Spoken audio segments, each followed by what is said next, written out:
Hi, I'm Ken Brown, CEO of Destiny Global, and welcome to this edition of Success Tips. Success Tips is our bonus teachings here at Destiny Global to keep you moving forward between events. Today, we're going to be talking about the law of value, but specifically, we're going to be talking about professional skills. What are professional skills? Professional skills are really your core skills that apply to any industry, actually apply to your home life as well, to allow you to do things more efficiently, better. And as you can tell as you're looking at the list on the board behind me, it involves communication, right? And that's both in work and at home and at your place of worship and really everywhere else in life that you go involves some form of communication. So today I just want to jump right in and start with first talking about active listening. What is active listening? Active listening is actually paying attention to what the person that you're talking to is communicating with you about, and you communicating back to them more or less what they said and your understanding of what they said. What does that do? It validates what the person was telling you, first of all. Second of all, it makes sure that you understood what that person was communicating. I am guilty, as is most men at some point in time, and maybe even some of you ladies, when someone is communicating with you and you're not fully understanding what they're saying, and when you say it back to them, then it can be clarified. Active listening is so important, both at home, with your spouse, with your children. At work, it is imperative. With your coworkers, with those above you, and to make sure that you're completing tasks. If you don't know the task clearly, you're going to likely mess up. So making sure that you're listening and validating what that person is saying to you. The next thing I want to talk to you about leadership. Now that's a very broad topic, but when you really think about it in a professional skill, it's meaning in the context of taking on something, taking on an idea, a project, a task, and completing it, okay? Leadership, and that's gathering people around and making sure that everyone is doing their part to accomplish that goal. That can be at home, again, with the family cleaning a home. Who's going to be cleaning the kitchen? Who's going to be cleaning the restrooms? Who's cleaning their bedrooms? Making sure that each task is being completed, okay?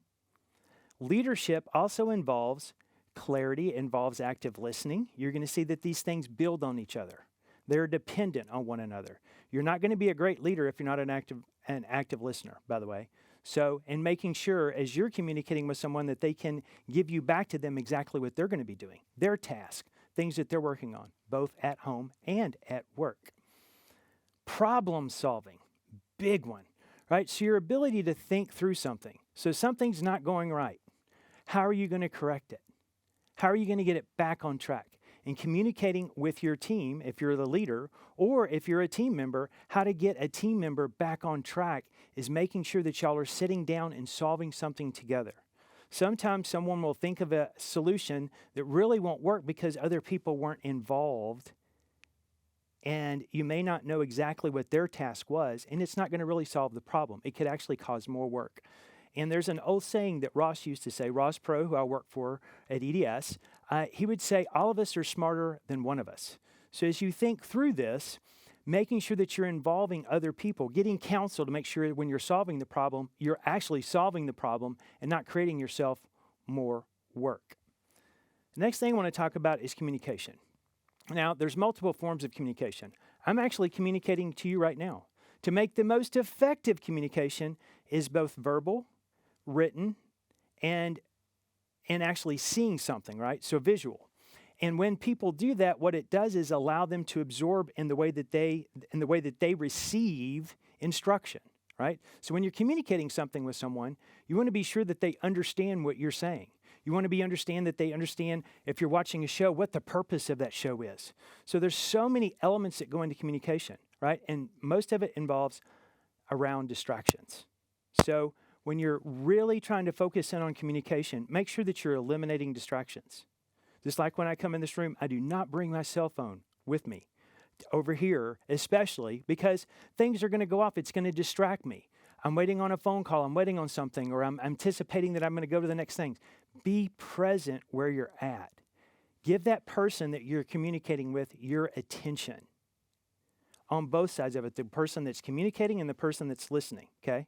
And if it's a dialogue, just pay attention, value each other's time, right? Make sure that you're actively listening as you're communicating, and make sure that you're communicating clearly. Sometimes communication can involve hard things. So make sure that you're sharing, even in difficult things, in a way that the person that you're communicating with can understand it, okay? So that is an important one, is really making good decisions, right, is the next one. So decision making. How do you make good decisions?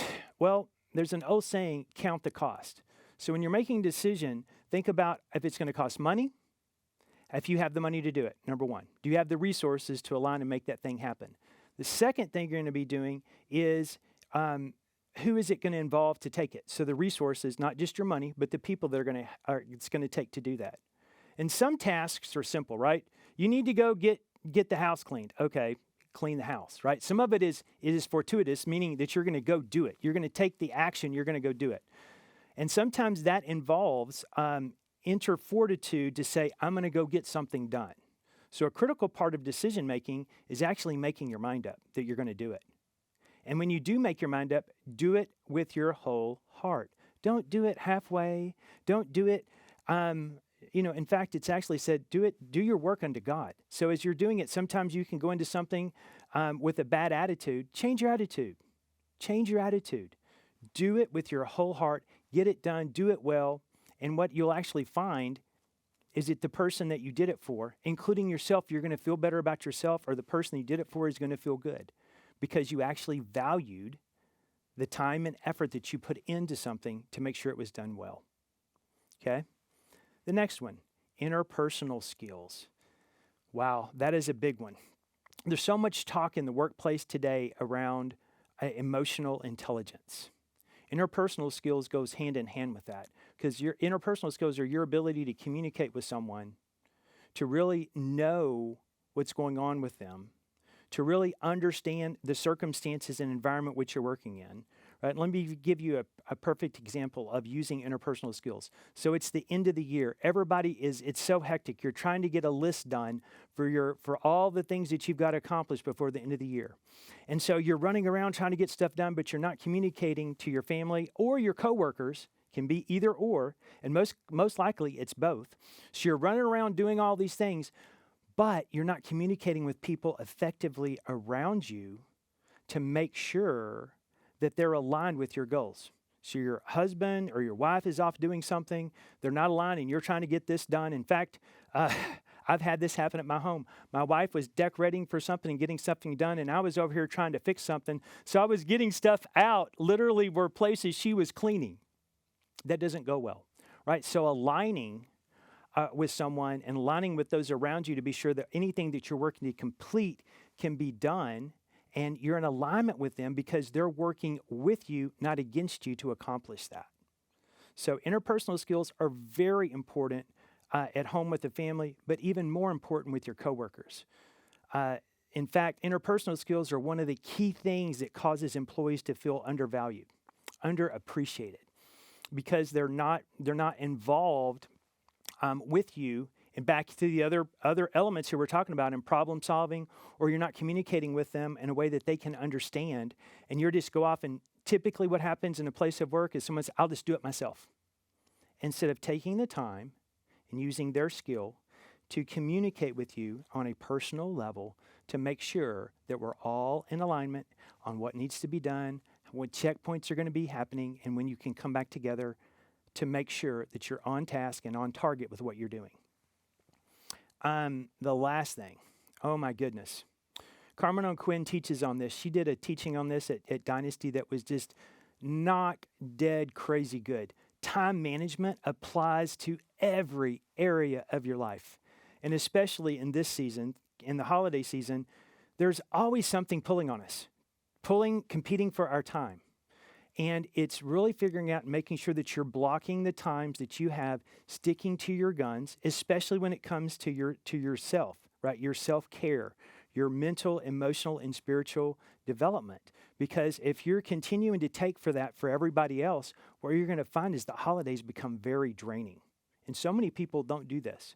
So make sure that you're blocking out the sections of the day that you're giving for yourself, for your work, for your personal time, for really time with the kids and whatever it might entail for you, right? Some of you have, and we know in our community, there's some people with some extensive hobbies. So making sure your hobbies, you're still getting time for the things that you want to do in alignment with whatever else your family wants to do or at your place of work. So making sure that you are setting up the time blocks and sticking to them as best as your ability. And give yourself extra time if you're going to stores. Why? Because have you been out there lately? It's crazy, right? So give yourself plenty of time to get to and fro and everything in between because everything tends to take longer. My own experiences is just going to the grocery store and picking up things that April had asked me to do from H-E-B. I thought it was going to take 15 minutes. I was wrong. Almost an hour later in communicating, hon, I'm going to be a little bit behind because this took longer than I anticipated. Giving yourself extra time for the added traffic that's really out there that we experience during the holiday season. And not planning for that, well, you know what that says, right? Not planning makes you a failure in your mind because you didn't plan for what was going to happen, right? So knowing that things are going to take longer than you expected. So build it into your time frame. Build it into your time management blocks to be sure that you're giving yourself that time. And, you think about professional skills as a whole. Why are these so important? I think we discovered that, right? And that is because it applies to both your personal life, your professional life, your worship life. Every area of your life is affected by professional skills. If you want to gain more skill, I encourage you. Jackie and Carmen right now are doing something called Ignite Your Life. I encourage you to plug into that. It is a monthly teaching that digs into these things and even more on a deeper level than we're going through right now in this 15-minute time slot that we have together, right? We also want to invite you to First Steps to Success, January 27th through 29th in San Antonio, Texas. It's going to be a knock-down, bang-up event for sure, and set your 2023 on the best trajectory you can to make it the most successful year you've had in your life. So thank you for joining this segment of Success Tips, and Merry Christmas to you and your family, and Happy New Year.